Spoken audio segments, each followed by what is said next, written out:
વિચારસૂત્ર, જેની અંદર એક નાનકડો પ્રયાસ છે આપણે વનસ્પતિકાયના જીવોને સમજવાનો. ગઈકાલે એક વાત થઈ હતી કે દરેક જીવને જીવ તરીકે જોવાનો પ્રયાસ કર્યો, અને એ જ્યારે જ્યારે આપણી સામે જીવ તરીકે દેખાશે ને ત્યારે ત્યારે હવે કરુણા આવશે. હવે આના ઉપરથી એક વસ્તુ એટલી નક્કી કરવાની કે મારે બગીચામાં, ગાર્ડનમાં, પાર્ટી પ્લોટમાં કે પછી ક્યાંય પણ ફરવા જવું નથી. કદાચ જવું પડે તો બહુ ઉપયોગ રાખવાનો, કારણ વનસ્પતિકાય જીવો સૌથી વધારે અહીંયા મળશે. આપણે બારે ક્યાંય પણ ફરવા જઈએ, 3 વસ્તુ દેખાશે. ઝાડ પાન એટલે વનસ્પતિ, મોટા મોટા પથ્થરો એટલે કે મોટા મોટા ડુંગરો, ગુફાઓ એટલે કે પૃથ્વી કાયના જીવો અથવા પાણી. લગભગ આ 3 વસ્તુ જોવા મળે. આપણને કલ્પના પણ નથી કે આ વનસ્પતિકાયના જીવો કયા લેવલની વેદના ભોગવી રહ્યા છે. અને હું એને જોવા જાઉં, આનંદ માણું, ખુશી વ્યક્ત કરું, કેટલું પાપન થાય.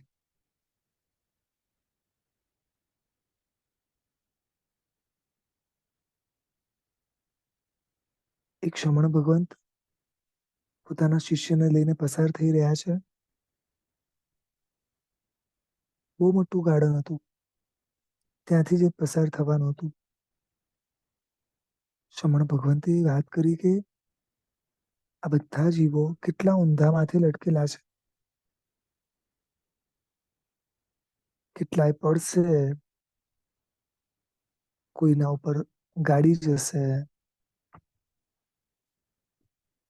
કોઈ એમનેમ સડી જશે, કોઈ કચડાઈ જશે. આ દરેક જીવો ભવિષ્યના દુઃખની કલ્પના જુઓ. એટલે કદાચ આપણે ક્યાંય આવી રીતે જવું પડે ને તો આપણે પણ એ લોકોના ભવિષ્યને અને વર્તમાનને વિચારતા વિચારતા જ જવાનું. એક જગ્યાએ બહુ સ્પષ્ટ લખ્યું કે વનસ્પતિકાયના જીવને કેટલી વેદના હોય છે સ્પર્શ કરવાની, એમાં પણ સ્પેશિયલી ઘાસ. એક જન્મેલું બાળક, એને 3.5 કરોડ ગરમ ગરમ સોય નાખી દી. જન્મેલા બાળકને એટલી વેદના, કદાચ એનાથી વધુ વેદના વનસ્પતિકાયના જીવને સ્પર્શ માત્રથી હોય.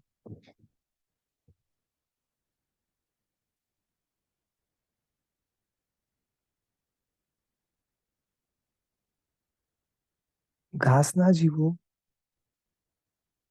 આ જીવોને મારવાનો સૌથી વધારે દોષ ક્યાં લાગે છે ખબર છે? આપણે ક્રિકેટ જોઈએ ત્યાં આગળ, આપણે ફૂટબોલ વગેરે ગેમો જોઈએ ત્યાં આગળ, મોટા મોટા ગાર્ડન્સને જોવા જઈએ કે ગાર્ડનની અનુમોદના કરીએ ત્યાં આગળ, બોલો આવું કઈ થાય છે?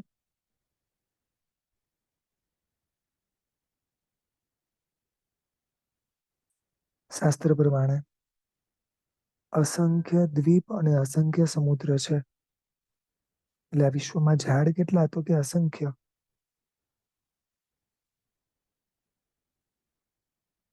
મને એક ઉપર કરુણા નથી તો કોઈના ઉપર નથી. સમજો.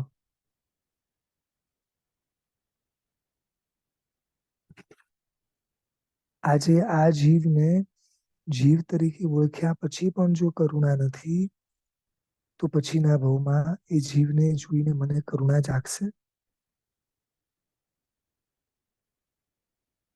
એ 2 કલાકની મેચ કેટલાય જીવોને એ મેદાનને તૈયાર કરવા મશીનો ફેરવી ફેરવીને મારી નાખ્યા હોય. એની પછી કેટલાય કેમિકલો નાખે, એની પછી એના ઉપર કેટલા દોડે, કેટલા પગ ઘસે, કેટલી વાર એના પર જોર જોરથી બોલ એના માથા પર પટકાય, કેટલાય બેટ એના માથા પર પટકાય. કઈ સમજાય છે?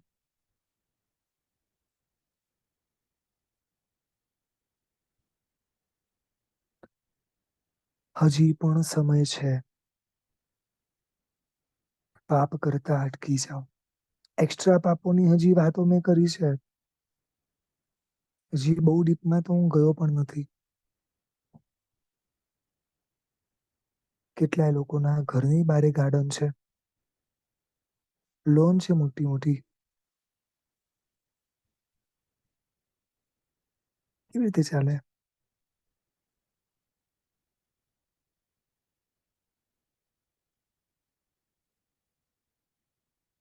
એક કલ્પના કરો, એક નાનકડું બાળક છે, જન્મ્યું છે અને રસ્તા પર કોઈએ મૂકી દીધું. જન્મેલું બાળક કોઈએ રસ્તા પર મૂકી દીધું. કેવા રસ્તા પર? તો કે જંગલના,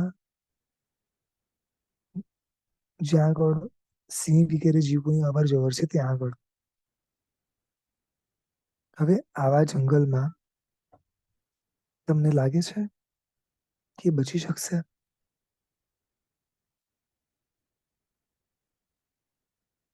હાથીનો પગ એના પર પડશે તો?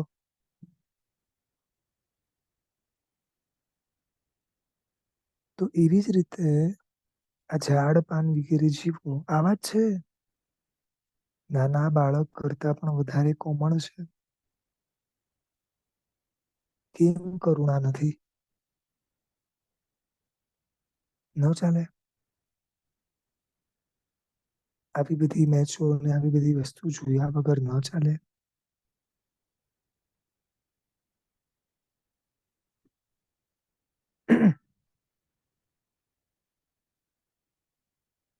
આ જીવનની અંદર સંયમ જીવન લેવાનું હતું. લક્ષ્ય આ હતું. સંયમ જીવન ના લેવાય તો એટલીસ્ટ આટલો તો પ્રયત્ન કરીએ.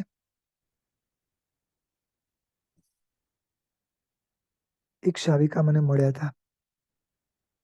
એમણે એમની જિંદગીમાં એક વાર ખાલી ગાર્ડન જોયું છે. એક વાર. સમજાયું?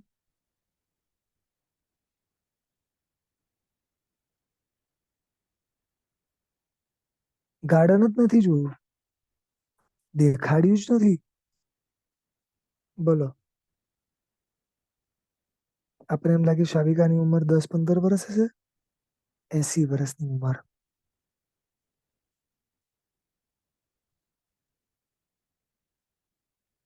ખબર બધી હોય, પણ અંદર ગયા નથી, અંદર જોયા નથી, અંદર રમ્યા નથી.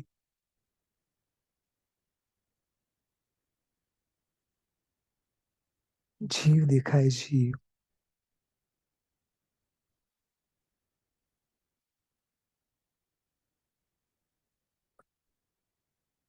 પરમાત્મા જોઈને ગયા 21,000 વર્ષ સુધી શાસન ચાલવાનું છે. કેવી રીતે ચાલશે? શાવકોની જરૂર હશે ને? શું એવા શાવકો આપણે ના બનીએ?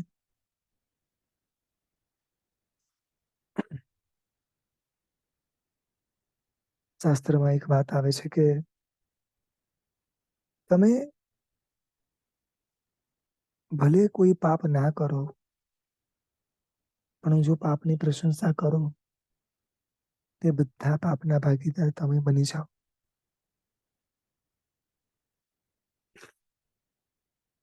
આનો મતલબ એ છે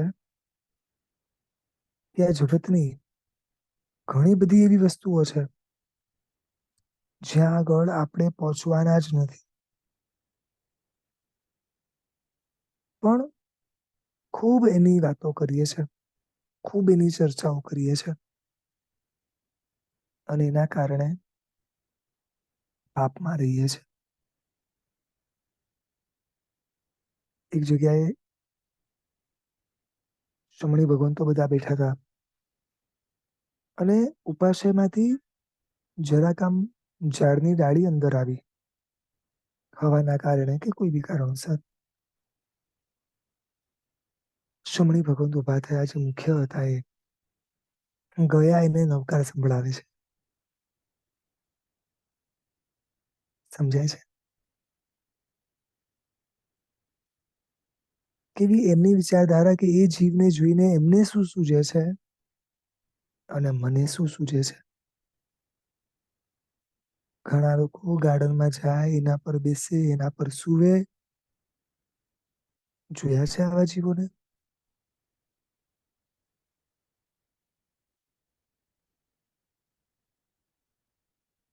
દરેક જગ્યાએ આપણા દીકરાના જન્મેલા બાળકના શરીર જોઈ લેવાના, પછી જે કરવું એ કરો. થશે? ચાલશે? બસ મારે ખાલી આટલું જ કહેવું હતું. હવે થોડી આગળ વાત કરવી છે આજે, કે જે પ્રત્યેક વનસ્પતિકા જીવોની આપણે વાત કરી રહ્યા છીએ એની અંદર જ્યાં જ્યાં એવું લાગે છે કે અહીંયા જીવ સચિત છે, એ દરેક જીવોને અચિત બનાવવાની કોશિશ કરવાની, એટલે કે અચિત બનાવ્યા પછી જ આપણે વાપરવાની. એમાં પણ સ્પેશિયલી એવી વસ્તુઓ, એક તો સૌથી પહેલા ફ્રૂટ. શાક હજી કદાચ અચિત થઈ જતા હશે. ફ્રૂટમાં કોઈ રાહ જ નથી જોતું. ખબર નહીં, એક મેન્ટાલિટી થઈ ગઈ છે. બીજી વસ્તુ,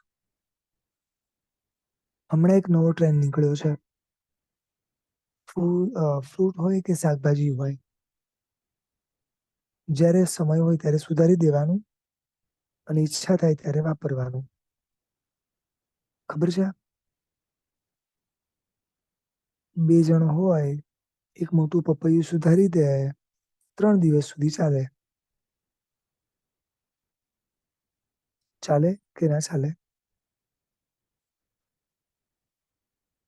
એક જગ્યાએ તો એવું લખેલું વાંચ્યું કે એકવાર શસ્ત્ર અડ્યા પછી, એટલે કે છરી ચપ્પુ વગેરે અડ્યા પછી, જો એ દિવસમાં તમે પૂરું ના કરો તો સૂક્ષ્મ નિગોદના જીવોની ઉત્પત્તિ થાય છે. શું બોલ્યો? હું બીજી વાર રિપીટ કરું છું. સૂક્ષ્મ નિગોદના જીવોની ઉત્પત્તિ થાય છે. આવું એક જગ્યાએ લખેલું વાંચ્યું છે. વિચારો, આપણે એમ કહીએ કે હું સૂક્ષ્મ જીવોને કે નિગોદના જીવોને કે અમુક અમુક જીવોને તો હું મારતો બી નથી. ઉત્પત્તિ થઈ જાય. ઘણા લોકો સમય બચાવવા માટે પૂર્વના દિવસોમાં સમારીને મૂકી દે. ચાલે?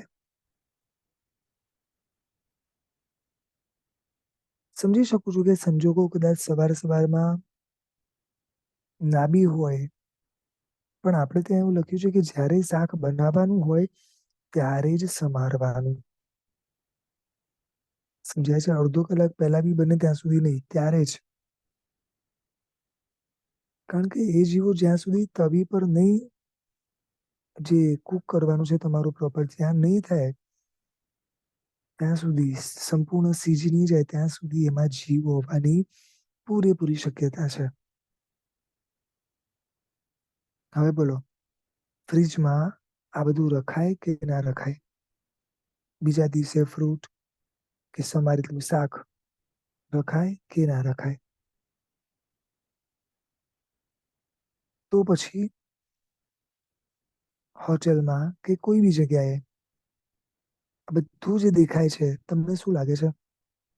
સીમડે સમાયેલું છે?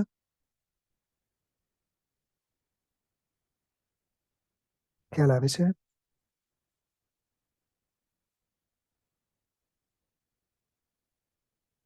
આ બધી નાની નાની ભૂલો છે જેના કારણે આપણું હૃદય કરુણા ભાવથી ચૂકે છે.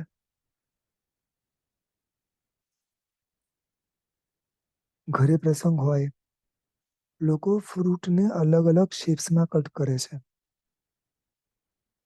જોયા છે? અને પાછા એકબીજા જોડે એના મશીનો મંગાવે, એના કટર્સ મંગાવે, અલગ અલગ ડિઝાઇનના. હમણાં હું એક પ્રસંગમાં ગયો હતો, ત્યાં આગળ એ લોકોએ આઈ થિંક પાઇનેપલનો જ મોર બનાવ્યો હતો. બોલો, પાઇનેપલ માંથી.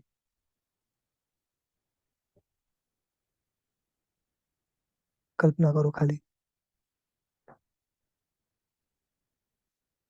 એવા એવા દાખલાઓ છે શાસ્ત્રમાં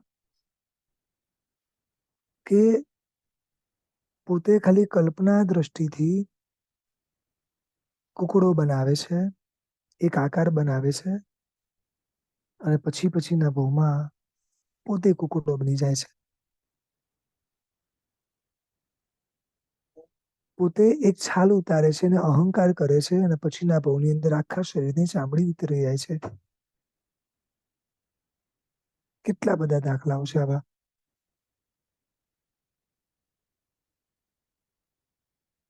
આપણે મળેલા પુણ્યનો વપરાશ કરવો છે. શું કરવું છે એમ કહો? અઘરું છે, હું માનું છું. મોટા ભાગે આ જીવો, એમાં ફળ ફ્રૂટ વગેરે, એમાં કોઈ ઉપયોગ રહેતો નથી. જેને જ્યારે મન ફાવે ત્યારે સમારે છે, અને અલગ અલગ શેપમાં સમારે છે, એને પ્રેઝન્ટ કરે છે. બોલો,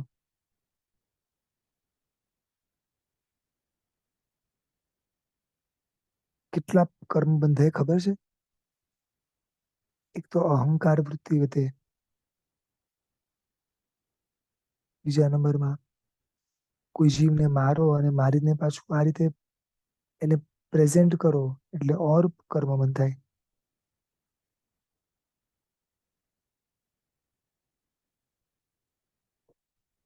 આજે એક વસ્તુ નક્કી કરી લો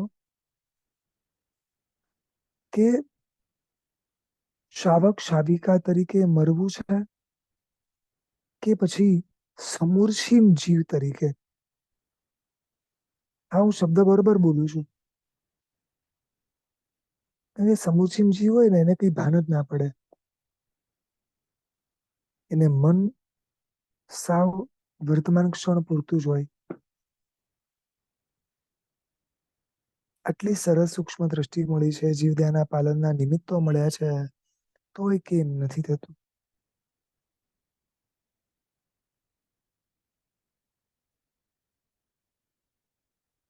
હવે એક્સ્ટ્રા જે વસ્તુઓ છે, જેની અંદર લીંબુનો સમાવેશ થાય છે, કોથમીરનો સમાવેશ થાય છે, જે આપણા ઘરોમાં બહુ છૂટથી વપરાય છે.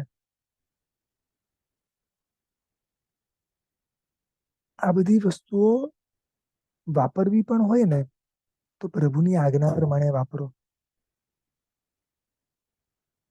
જેટલી છૂટ પ્રભુએ જે સમય આપી છે એટલું વાપરો. બીજું થોડું હજી વિચારો કે આ વનસ્પતિ એમાંથી કેટલું બધું બને છે. મારા ઉપયોગમાં એમાંથી શું શું આવે છે? પૂર્વના કાળમાં અત્તર અથવા તો સુગંધી ઘણી બધી વસ્તુઓ બનતી ને, શેમાંથી બનતી ખબર છે? ફૂલમાંથી. ઘણા બધા કલર જે કપડામાં લાગતા, પૂર્વના કાળમાં શેમાંથી બનતા ખબર છે? વનસ્પતિમાંથી. અત્યારે કદાચ ટેકનિકો બદલાઈ છે, ઘણું બધું બદલાયું છે, મે બી અત્યારની મને ખબર નથી, પણ પૂર્વના કાળમાં આવી રીતે બનતું.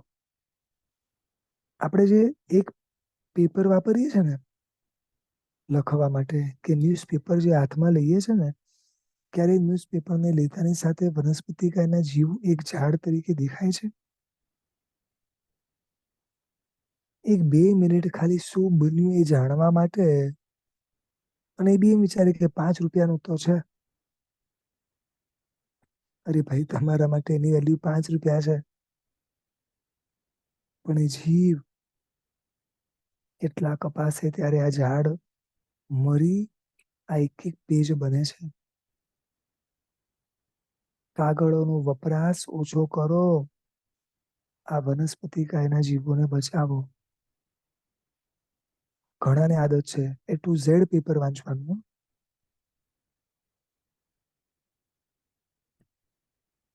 શાસ્ત્ર વાંચો, છૂટ છે. તો પાપો જોવાના, પાપોની અનુમોદના કરવાની, મન બગાડવાનું, કઈ સમજાય છે?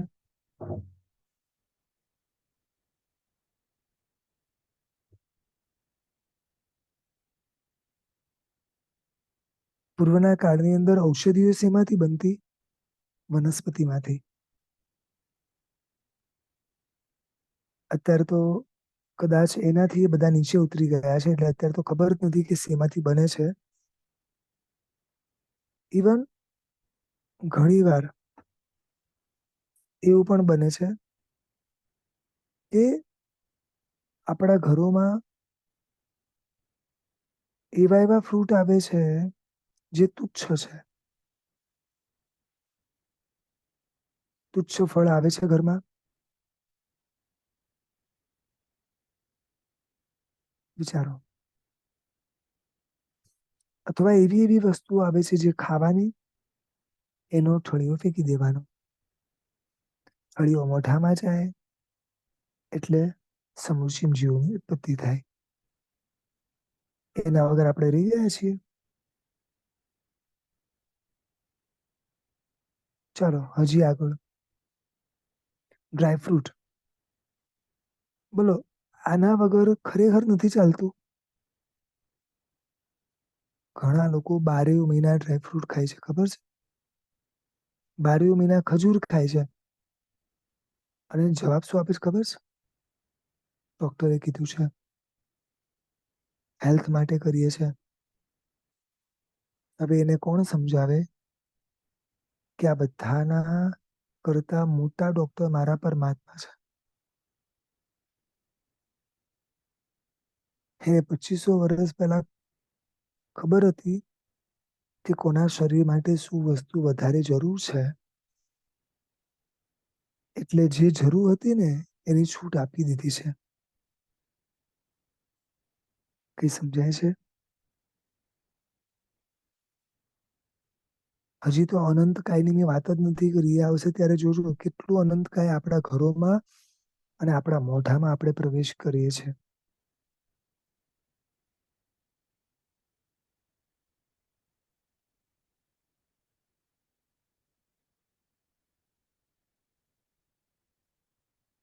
પરમાત્માએ જે વસ્તુની ના પાડી એટલે પછી નહીં વાપરવાનું.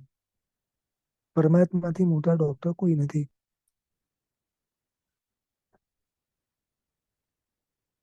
જો કદાચ એક દ્રષ્ટિએ તમે ખજૂર ખાશો અને કદાચ તમારી તબિયત સારી થશે, તમને શું લાગે છે પ્રભુની આજ્ઞાની વિરુદ્ધમાં જઈને જે વસ્તુ વાપરી એ વસ્તુ આપણા વૈરાગ્ય વધારવાનું કારણ બનશે?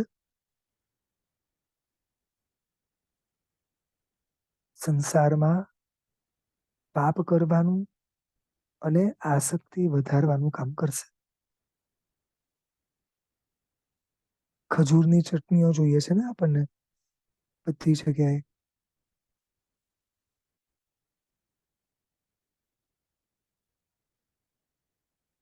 પ્રભુની આજ્ઞા પ્રમાણે એક દિવસ તો જીવો. હવે જેટલા થોડા ઘણા આયુષ્ય બાકી છે એટલું તો પ્રભુની આજ્ઞા પ્રમાણે જીવો. એટલીસ્ટ ખાવા પીવામાં તો પ્રભુની આજ્ઞા પાળવાનું શરૂ કરો.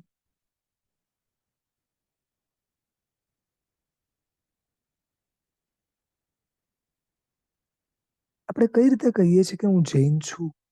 કયા એંગલ થી કહીએ છીએ એમ તો કહો.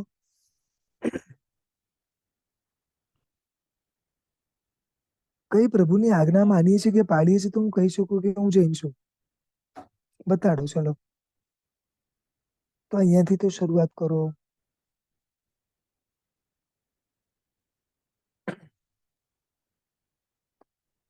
આપણે ત્યાં બહુ સરસ વાત આવે છે કે જ્યારે જ્યારે તમારે ભૂખ લાગે ત્યારે સૌથી પહેલા કઠોળ જ વાપરવાનું. શું ભૂખ લાગે તો પછી એવું લાગે કે હજી વધારે ભૂખ છે તો પછી વનસ્પતિનો ઉપયોગ કરવાનો. સમજાયું? આ બી કે કઠોળમાં બી કોઈ પણ એમાં રસ ઓછો ભળે. વિચારો. આપણે તો વનસ્પતિને ટેસ્ટ થી ખાઈએ. બોલો એકલી રોટલી ખાતા કોઈને જોયા છે?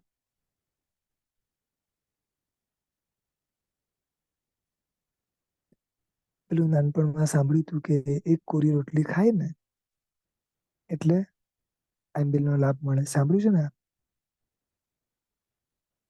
એટલે મેં બી સાંભળ્યું હતું પણ મારી બુદ્ધિ જરા ઓછી છે એટલે મેં એવું લીધું કે ઘી વગરની કોરી રોટલી ખાવાની.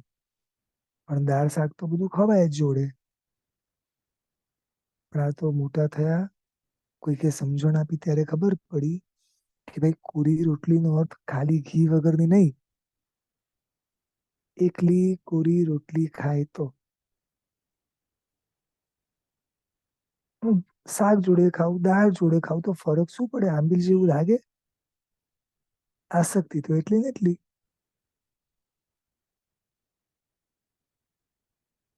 સમજો.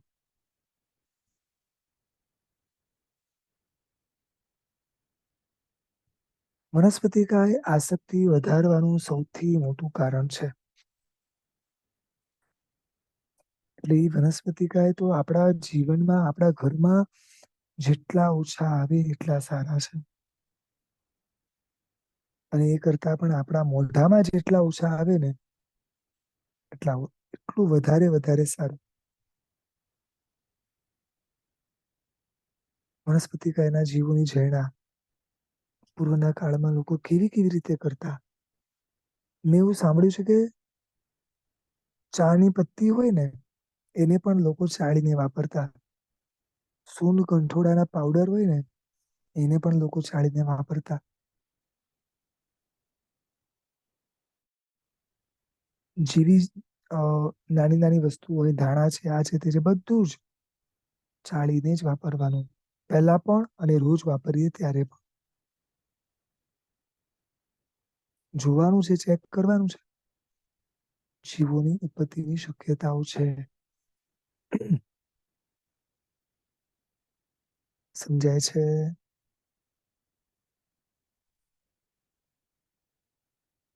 જુઓ, એકેન્દ્રિયની અંદર પૃથ્વી કાય, અપકાય, તેવું વાયુ કાય આ બધા જીવો એવા છે કે અસંખ્ય શરીર ભેગા થશે ને ત્યારે આપણે એને જોઈ શકશું. પણ વનસ્પતિ કાયમાં એવું નથી. એમાં બી પ્રત્યેક વનસ્પતિ કાયની જે વાત કરું છું એની વાત કરું છું. એનું તો એક શરીર પણ એટલું વિશાળ હોય કે એક શરીરને પણ આપણે સહેજે જોઈ શકીએ. અને આવા એક શરીરમાં ઘણી વાર એટલા બધા બીજા બીજ હોય કે આપણે જો એનો ઉપયોગ વ્યવસ્થિત કરીએ તો એ બીજા જીવને પણ બચાવી શકીએ છીએ.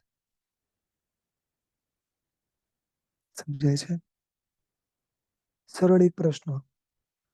શિમલા મિર્ચી આટલો ગોળ આવે ને અંદરનો જે આખો ભાગ છે એને આખે આખો વ્યવસ્થિત રીતે સાઈડમાં મૂકવાનો છે. પણ આપણે આમ કચરામાં ફેંકતા હોઈએ ને એવી રીતે ભાઈ એ જીવ છે, એને ફેંકાય કે રખાય? નહીં સમજાયું?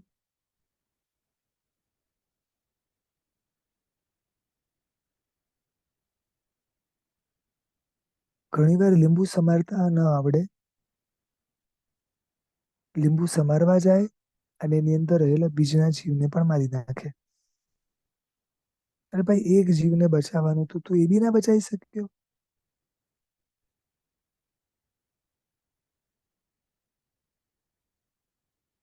સમજાય છે?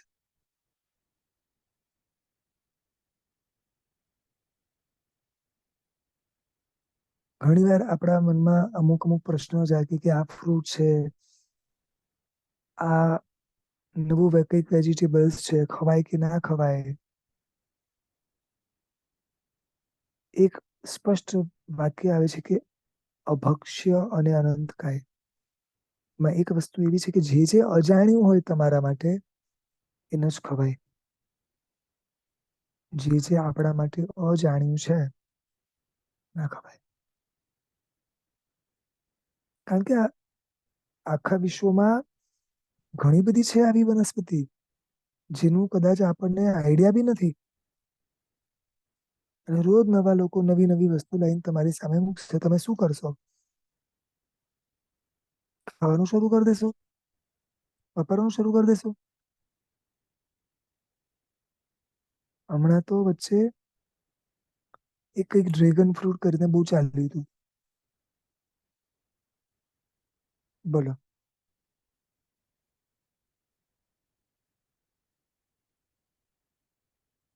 એક શાલિકાબેન ના ઘરે ગયો હતો છાતા પૂછવા માટે. એમના ઓશિકાની નીચે, પિલોની નીચે એક જીવ હતો. જીવ એટલે તમારી ભાષામાં તો ના કહેવાય, જીવ વિચારની દ્રષ્ટિએ કહેવાય. એક બીજોરું આટલું નાનકડું ઓશિકાની નીચે દબાયેલું હતું. એક પ્રકારનું ફ્રૂટ છે બીજોરું.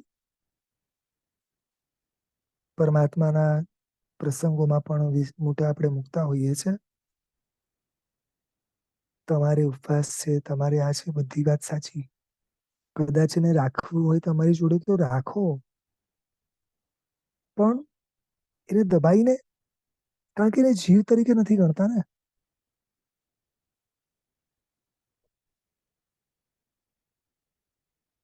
મને એ ટાઈમે થયું હતું કે કહું, પણ હવે એ બી વિચાર આવ્યો કે મારા કરતા વધારે જ્ઞાની છે, મારા કરતા વધારે સમજુ છે. હવે આવા જીવીને દબાઈને એના પર શું વે? સિરિયસલી?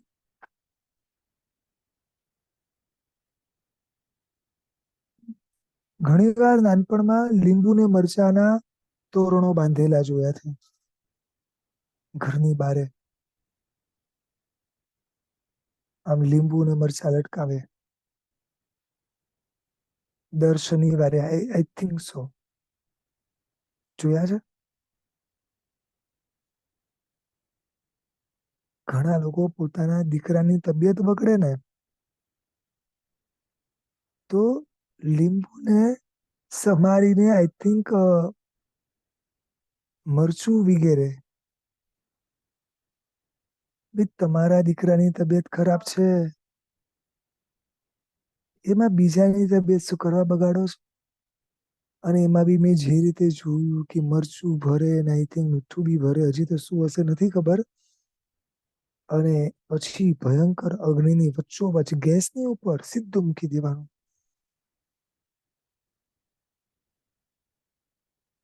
મારા સ્વાર્થનું લેવલ તમને ખ્યાલ આવે છે?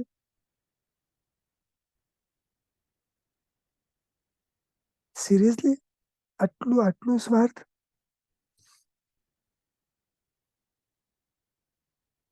કોઈની નજર ના લાગે એટલે લીંબુ ફેરવી ને રોડ ઉપર ફેંકી દેવાનું. આવું જ કંઈક હોય છે ને?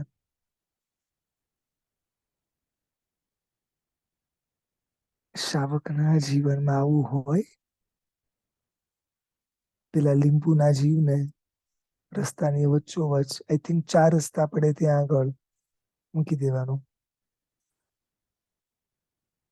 સાઈડમાં હોય ને તો માની શકું છું કે કદાચ એને કઈ નહીં થાય,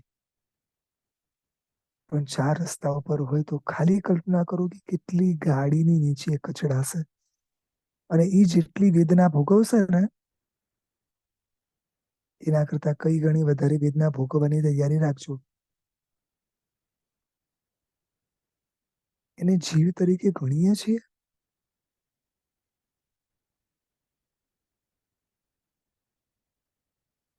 કેમ આટલા ક્રૂર બની જઈએ છે નથી સમજાતું સિરિયસલી. આપણી તબિયત સારી કરું ના નથી પાડતો, પણ કોઈક જીવના ભોગે આવું ના હોય. જો કોઈક આની પાછળ સાયન્સ હશે, કદાચ કોઈ વડીલોએ આ બધી વસ્તુ કીધી બી હશે. હું કોઈના વિરોધમાં નથી. દરેક વ્યક્તિનો રિસ્પેક્ટ છે મને, દરેક ધર્મનો રિસ્પેક્ટ છે, દરેક જ્યોતિષ શાસ્ત્ર અને આયુર્વેદ શાસ્ત્રના બધાનો મને રિસ્પેક્ટ છે. પણ ખાલી વિરોધ અહીંયા એ છે કે આના સિવાય બીજું કઈ ઓપ્શન હોય તો શું કરવા? અને આપણા દીકરાઓ આ જ શીખશે. તમે કોઈ જીવને મારો તો તમારું સારું થશે. તો પછી મારા મનમાં એક પ્રશ્ન જાગે છે, ન જાગવો જોઈએ પણ જાગે છે, કે તો પછી મુસલમાન બી તો એ જ કરે છે ને, એક જીવને બલિ આપીને પોતે કાલે ઉઠીને કદાચ આ પ્રશ્ન મારો દીકરો મને પૂછશે ને તો મારી પાસે આનો જવાબ નથી. એ તો મને કહેશે કે મુસલમાન બી આ જ કરે છે તમે બી આ જ કરો છો. શું ફરક છે? મેં બી મુસલમાન પાસે સમજણ નથી ને કરે છે. તમારી પાસે તો છે. મારી પાસે શું જવાબ હશે? ત્યારે વિચાર્યું છે?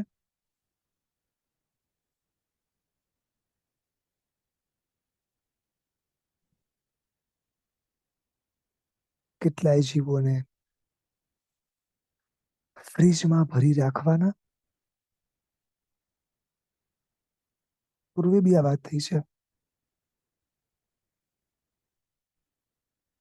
ઉપરા ઉપર પણ ન મુકાય. શું બોલું છું? શક્ય હોય ત્યાં સુધી પાથરીને રાખવાના છે. તમે જૂનામાં જમાના જોયું છે? મોટું કપડું પાથરેલું હોય ને એના ઉપર શાકભાજી હોય બધા. કેમ?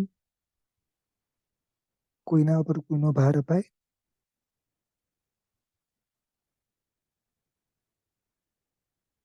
જીવને જીવ તરીકે ગણીએ તો ને.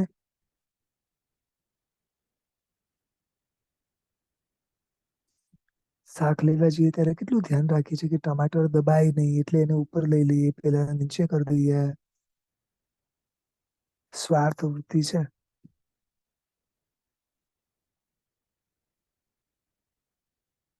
થેલી પોળે આમ એવી લઈ જવાની, આમ લાંબી હોય, શાક બધું વાઈ જાય. બરોબર ને?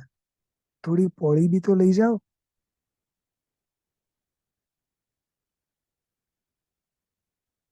પેલા લોકો તો આપે જ છે બાસ્કેટ તમને. સી વિચારવાની વાત છે. જે જે પોસિબલ છે એ રીતે વિચારવાની વાત છે. એક શમણી ભગવંતે કહ્યું કે એક જવલામાં બધા જીવોને બાંધી દઈએ. ભીંડાનું અલગ, આનું અલગ, આનું અલગ. એ કે તમે શું કરો છો? જીવોની સ્વતંત્રતા છીનવો છો. નેચરલ જે હવા એને મળવી જોઈએ, તમે એ છીનવો છો. તમે જ્યારે સમારો ને બાફો ને એ હિંસા કરો એ તો અલગ છે, પણ એના કરતા વધારે હિંસા તો આ છે. ક્યાં ક્યાં મિચ્છામી દુક્કડમ આપશું? કેટલી આલોચના લઈશું?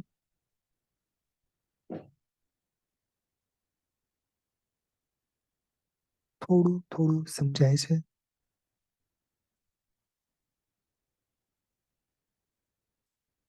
ઘરમાં છે ને, એક કે બે, એનાથી વધારે ચપ્પુ નહીં રાખવાના.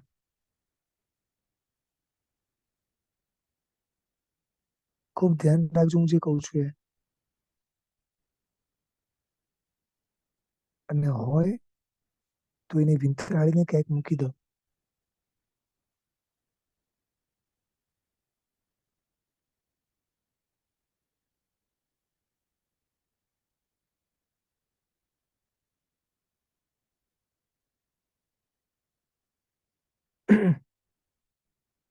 અમે નાના હતા ને ત્યારે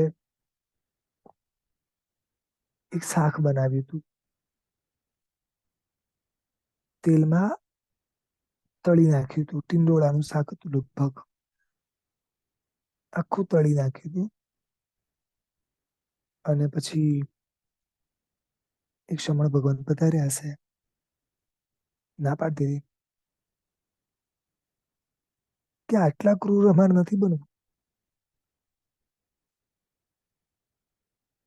સમજાય છે? અને એ પણ ખાલી શોખ માટે કરીને. કેળાની વેફર સૌથી વધારે ભાવે, બોલો. તમે નાસ્તામાં બીજું કઈ ના આપો ને તો ચાલે, ખાલી કેળાની વેફર આપો. આવું તો બીજું ઘણું બધું છે.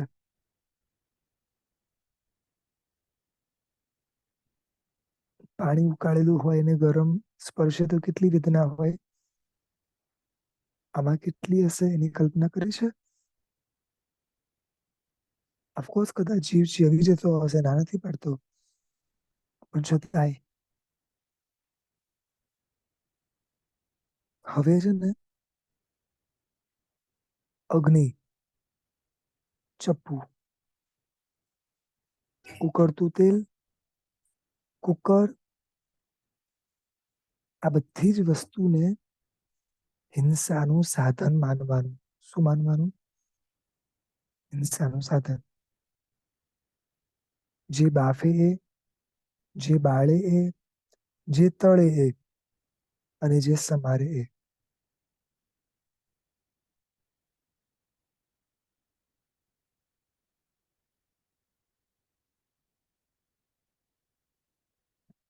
પૂર્વના કાળમાં કદાચ ગણતરીના શાક હતા. ગણતરીની વસ્તુ હતી. આટલી વેરાયટીઝ નથી બનતી. એટલે હિંસા ઓછી હતી. હું એક શિવપુરી ખાઉં કે એક ભેળપુરી ખાઉં, એક વસ્તુ ખાવા માટે કેટલા જીવને મારવા પડે. કેટલી સચિત વસ્તુનો વપરાશ એની અંદર થાય. હજી વનસ્પતિ ગયના અમુક અમુક જીવોની તો મેં વાત બી નથી કરી.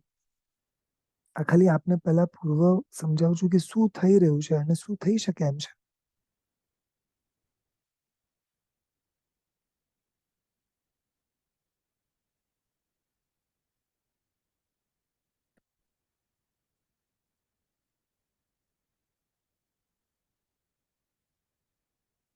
રસ્તા પર ક્યાંય પણ એક પણ નાનું પત્તું દેખાય ને તો પણ હવે પગ નહીં મૂકવાનો. આટલો નિયમ લઈ શકો?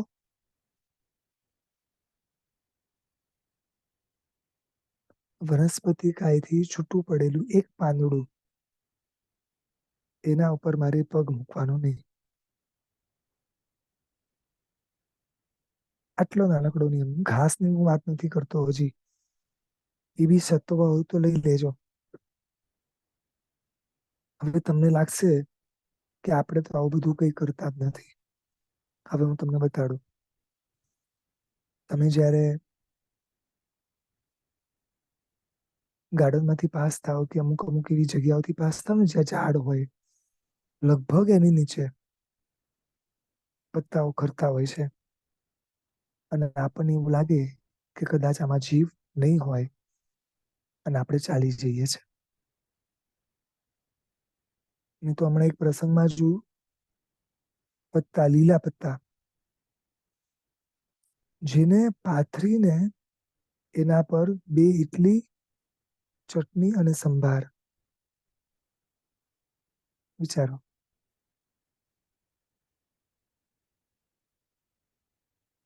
જોઈ છે આવું? કોઈક જગ્યાએ સૂકા પાંદડા વપરાતા હશે.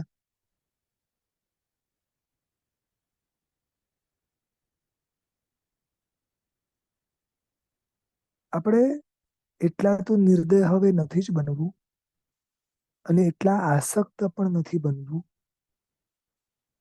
કે પછીના ભાવમાં આ એકેન્દ્રિયપણામાં જન્મ મળે. એકવાર આ ભાવ ચૂકાશે ને, પછી ટોટલી પરાધીનપણું છે.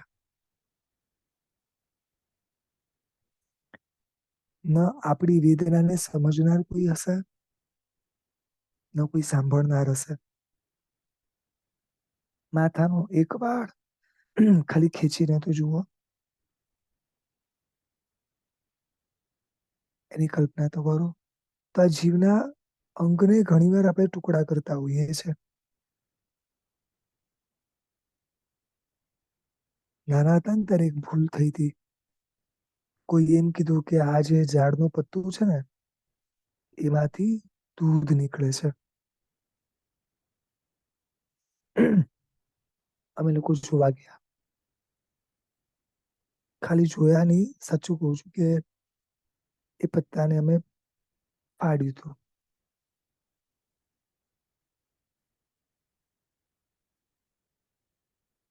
બહુ ભૂલ કરી. એક ખાલી રસ જોવા માટે પત્તાને ફાડ્યું.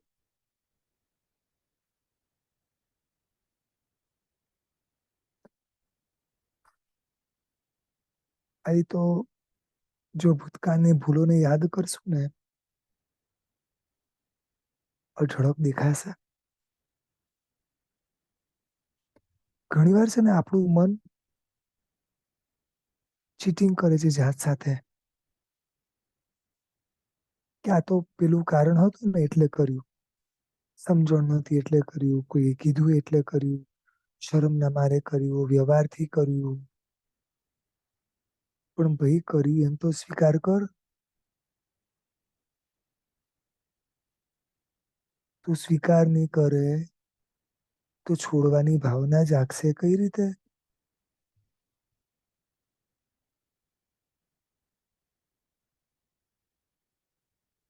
એ સમજાય છે?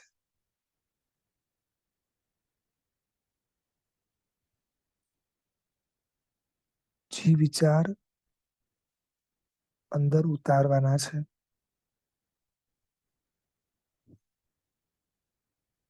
જે જેટલું જરૂરિયાત પૂરતું હોય એટલું જ કરવાનું.